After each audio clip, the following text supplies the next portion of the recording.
جو آقا علیہ السلام کی محبت ہے، یاد رکھے وہ ہر ایک عبادت سے افضل ہے۔ اللہ کے محبوب کی محبت نماز سے بھی افضل ہے، اللہ کے محبوب کی محبت روزوں سے بھی افضل ہے، اللہ کے محبوب کی محبت ہر عبادت سے افضل ہے، اللہ کے محبوب کی محبت ہر بدنی مالی یہ تمام عبادات سے بھی افضل ہے۔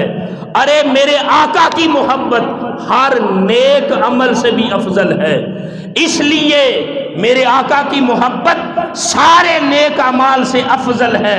وجہ یہ ہے کہ جو اعمال ہے، نماز، روزہ، حج، زکوٰۃ، یہ سارے نیک اعمال اس وقت قبول ہوں گے جب ایمان ہوگا۔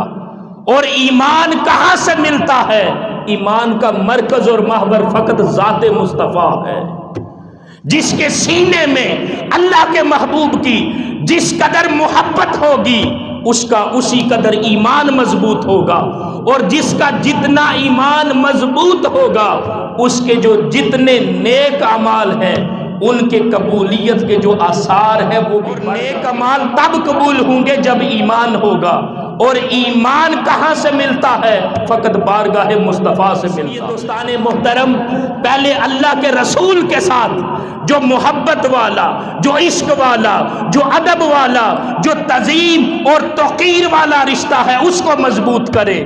جب یہ رشتہ آقا علیہ السلام کے ساتھ مضبوط ہوگا تو پھر جتنے مرضی نیک اعمال کرے، اچھے اعمال کی کثرت کرے، نماز کی کثرت کرے، روزوں کی کثرت کرے، پھر یہ سارے اعمال اللہ کی بارگاہ میں قبول ہیں۔ ہمارے پاس اس دنیا کی زندگی میں اگر کوئی سب سے بڑی دولت ہے تو وہ حضور کی محبت۔ ہمارے پاس اس دنیا کی زندگی میں اگر کوئی چیز سب سے بڑی دولت ہے تو وہ ادب رسول ہے۔ ہمارے پاس اگر کوئی سب سے بڑی دولت ہے تو وہ تعظیم و توقیر مصطفیٰ ہے۔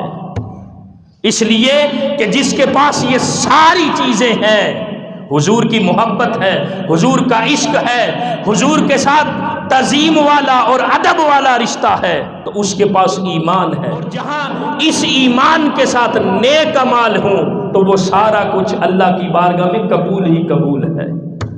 تو ایمان کا مرکز اور محور کون سی ہستی ہے؟ وہ ذات مصطفیٰ ہے، جس کا تعلق بارگاہ مصطفیٰ سے جس قدر مضبوط ہوگا اس کا ایمان اسی قدر مضبوط ہوگا۔